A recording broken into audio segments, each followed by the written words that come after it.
अस्सलाम वालेकुम। आए व्यूअर्स, आज बात करते हैं एक बहुत ही कॉमन प्रॉब्लम के बारे में।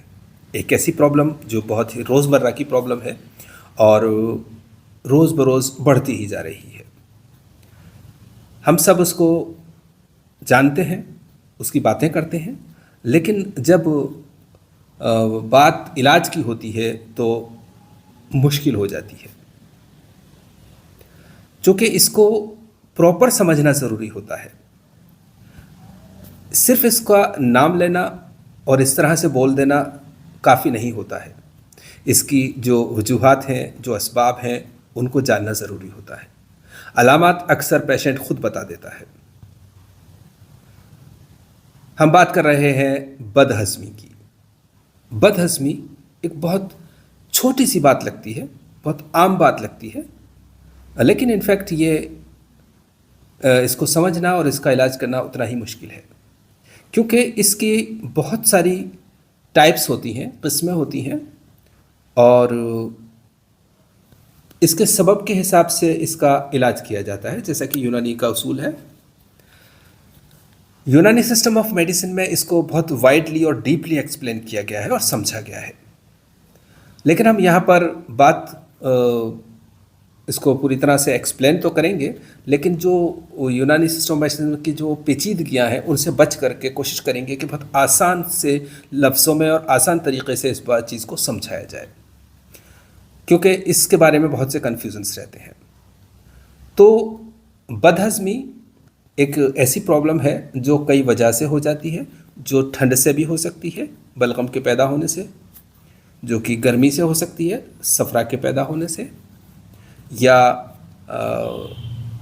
मैदे के कमज़ोर हो जाने से हो सकती है, या मैदे में किसी सोजिश इरिटेशन की वजह से हो सकती है।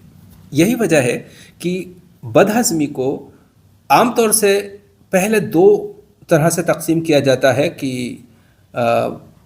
ज़ौफ़ हज़म हाद और ज़ौफ़ हज़म मुज़मिन, यानी कि एक्यूट सूए हज़म और क्रॉनिक।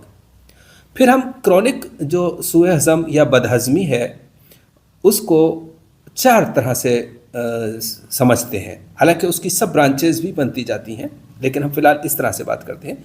एक कैफियत होती है जिसमें कि मैदा कमज़ोर हो जाता है, ज़ौफ़ हज़म मैदी कह सकते हैं आप इसको। एक जिसमें कि सोजिश हो जाती है मैदे में, ज़ौफ़ हज़म सोजिश ही कह सकते हैं आप। एक ज़ौफ़ हज़म सफ़रावी और एक ज़ौफ़ हज़म बलगमी कह सकते हैं, जिसको असबी भी कहा जाता है। तो जब मैदा कमज़ोर हो जाता है और उसकी वजह से जब ज़ौफ़ हज़म होता है तो उसकी अलामात अलग होती हैं, लेकिन जब बलगम होता है तो सबकी अलामात अलग अलग होती हैं। हालांकि मैं यहाँ ये बताता चलूँ कि हमारे यहाँ जो क़दीम अतिब्बा हैं उन्होंने इस ज़ौफ़ हज़म, सूए हज़म, फ़साद हज़म, तुख़मा वगैरह को अलग अलग थोड़ी छोटी छोटी सिम्पटम्स की बिना पर अलग अलग बयान किया है, लेकिन उससे फ़िलहाल ज़्यादा फ़र्क नहीं पड़ता। हम इसको सिर्फ एज़ ए होल बदहज़मी कहकर समझें तो ज़्यादा बेहतर होगा। तो जब बदहज़मी की वजह हरारत बनती है और उसकी वजह से मैदे में तुर्श रतूबात ज़्यादा पैदा होने लग जाती हैं।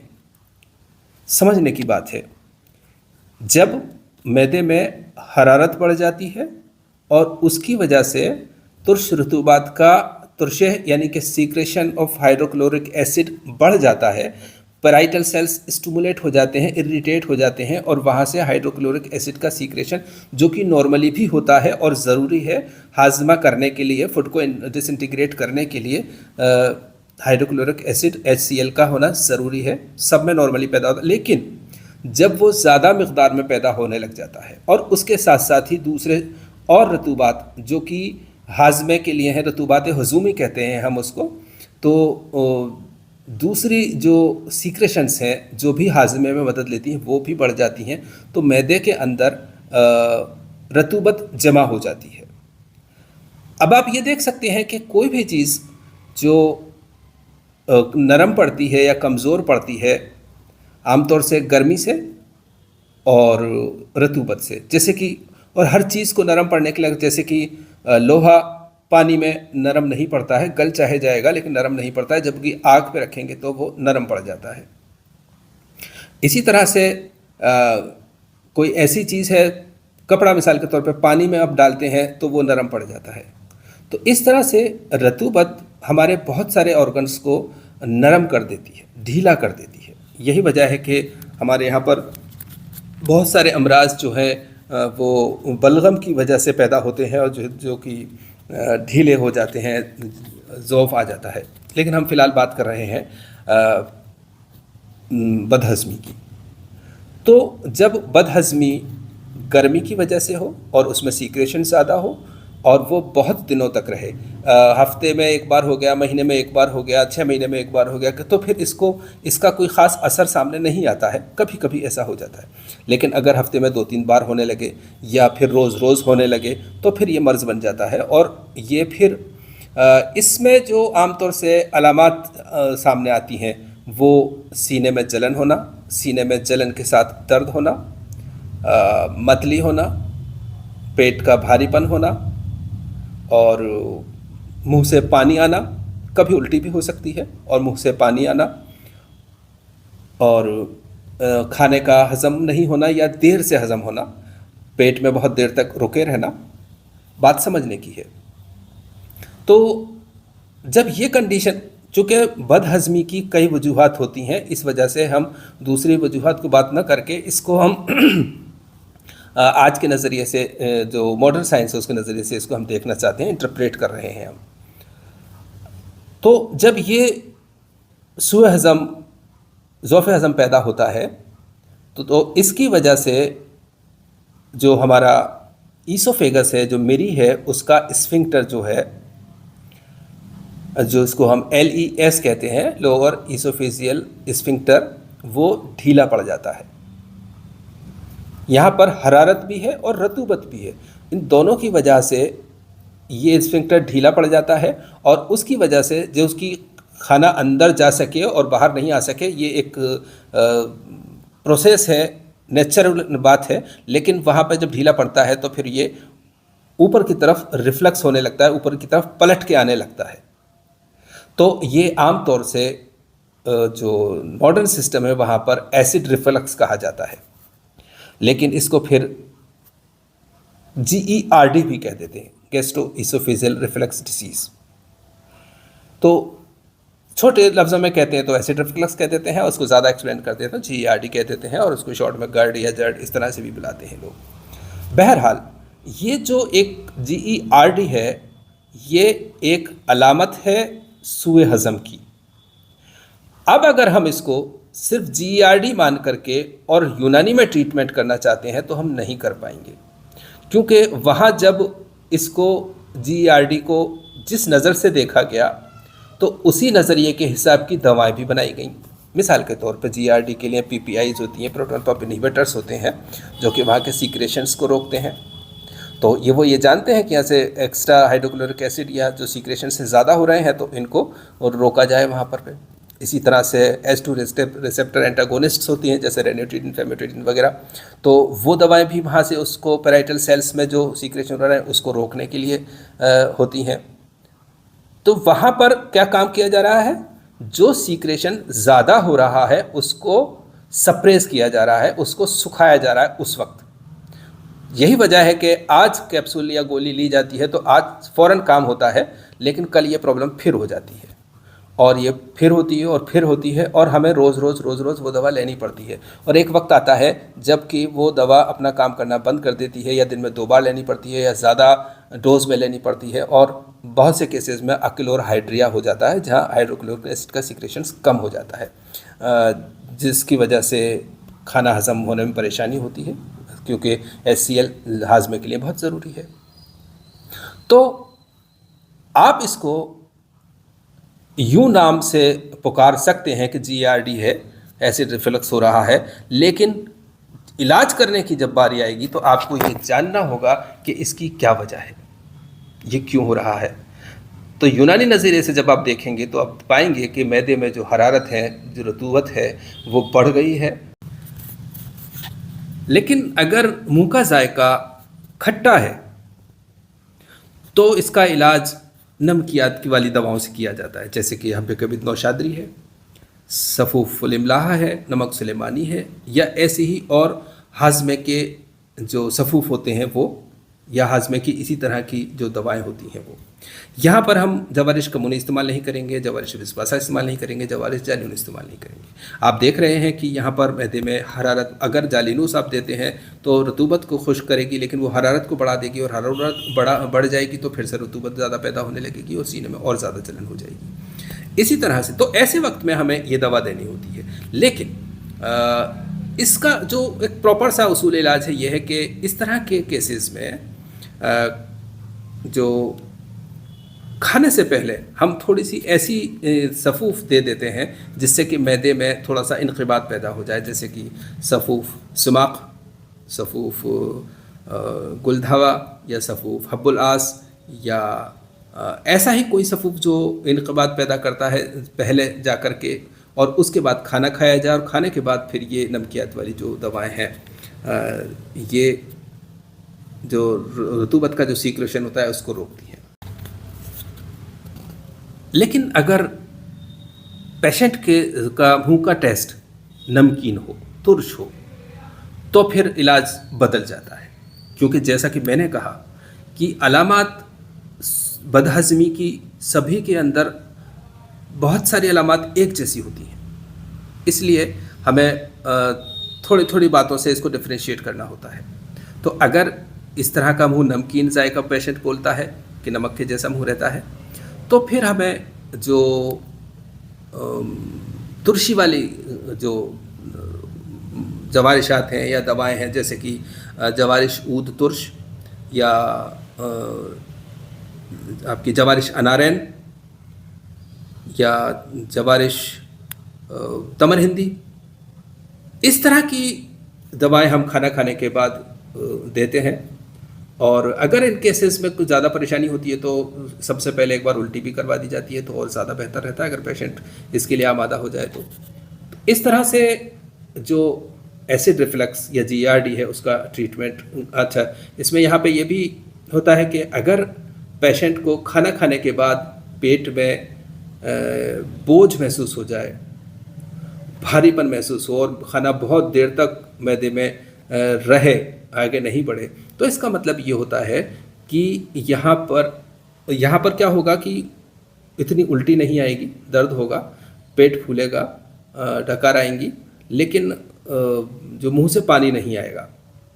तो इसका मतलब ये हुआ कि ये ज़ौफ़े मैदा का मामला है। जैसा कि हमने कहा कि सिर्फ रतूबत का सीक्रेशन बढ़ जाए तब ही ऐसा नहीं होता, बल्कि मैदा खुद कमज़ोर हो जाए तब भी ये कंडीशन, इस तरह की कंडीशन बनती है, तब हमें मुक़व्वी मैदा दवाएं दी जाती हैं। ऐसे में जो सफ़ूफ़ अनारदाना, जिसको सफ़ूफ़ क़वाए अरबा भी कहते हैं, सफ़ूफ़ तंत्रैक भी कहते हैं, ये सफ़ूफ़ एक बहुत अच्छी चॉइस है। इसके अलावा भी और जो दवाओं की ज़रूरत होती है, अगर वर्म की कैफियत होती है तो शरबत बज़ूरी भी दिया जाता है, और जैसी ज़रूरत होती है उसके हिसाब से दवाएं शामिल कर दी जाती हैं। लेकिन यहाँ पे जो ख़ास बात है वो ये है कि हम इनको डिफ्रेंशिएट करें और इसको समझें। तो अब हम फाइनली ये कह सकते हैं कि एसिड रिफ्लक्स या GERD, जिसको हम कुछ का कुछ समझ लेते हैं और किसी और तरह से इंटरप्रेट करते हैं, वो इनफैक्ट बदहज़मी की एक टाइप है। हमारे नज़रिए से बदहज़मी में जो किस्में होती हैं, जो टाइप्स होती हैं, उनकी एक किस्म ऐसी है जिसमें कि सीने में जलन होती है, सीने में दर्द, जलन वाला दर्द होता है, पेट में जलन होती है, उबकाई आती है, मुंह से पानी आता है, मुंह से एसिड आ जाता है, ख़ास तौर से रात को लेटने के बाद, और कभी कभी उल्टी भी हो जाती है, और पेट फूलता है, गैस बनता है, हलक में खराश रहती है,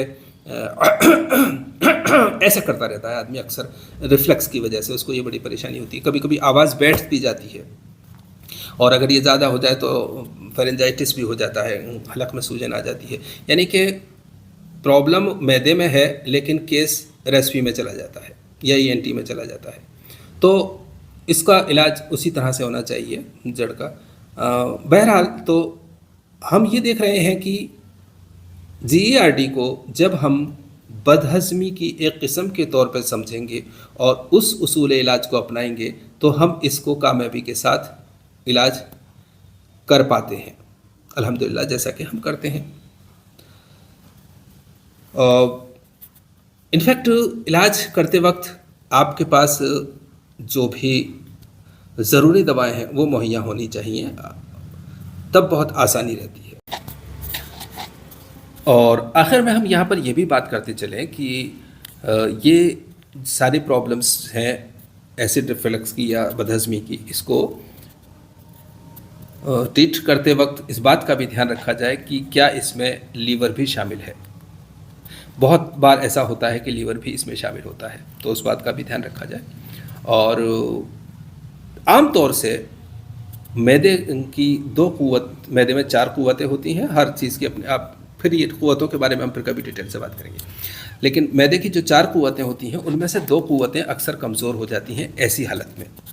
एक जो कुव्वत हाजिमा है, जैसे कि बदहज़मी हो गई है, दूसरी कुव्वत दाफ़िया है, यानी कि एक कुव्वत जो खाने को हज़म कर देना चाहिए था प्रॉपर्ली वो नहीं कर पा रही है, और दूसरी कुव्वत जो कि उस खाने को बाहर निकाल देना चाहिए, दफ़ा कर देना चाहिए, वो नहीं कर पा रही है, तो खाना वहीं रुका रहता है, वहीं ठहरा रहता है।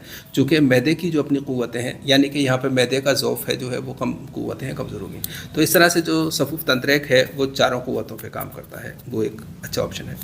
यहाँ पे हम अब ये भी बात करते चलें कि जब मैदे के अंदर हरारत बढ़ती है, उसके साथ एसिड सीक्रेशन बढ़ता है, तो H. पाइलोरी भी कुछ % केसेस में पैदा हो जाता है या एक्टिव हो जाता है या उसकी ग्रोथ हो जाती है। तो आप यूँ कह सकते हैं कि हरारत plus acid secretion is equal to H. Pylori. तो H. पाइलोरी को चूँकि पैदा होने के लिए, ग्रो करने के लिए, सस्टेन करने के लिए एक ख़ास माहौल की ज़रूरत होती है, गर्म और रतूबत वाला माहौल, जो कि स्टोमक में जब पैदा हो जाता है तो वो H. पाइलोरी या तो पहले से इनएक्टिव होता है, एक्टिव हो जाता है, या फिर वो उसको माहौल मिलता है तो वहाँ पे ग्रोथ हो जाती है उसकी। तो इस तरह से H. पाइलोरी के लिए इलाज, लाइन ऑफ ट्रीटमेंट यूनानी का थोड़ा सा अलग होता है, उसकी फिर कभी बात करेंगे हम इंशाल्लाह। तो ये था। इनफैक्ट हम जब सिर्फ बदहज़मी कह देते हैं ना तो एक बहुत छोटी सी बात हो जाती है। ये लफ्ज़ इतना कॉमन है, सदियों से हमेशा रोज़ रात दिन सुबह शाम इससे उससे वगैरह वगैरह ये लफ्ज़ सुनते ही रहते हैं। तो बदहज़मी इतनी मामूली सी बात हो गई है कि इसको उतना सीरियसली नहीं लिया जाता।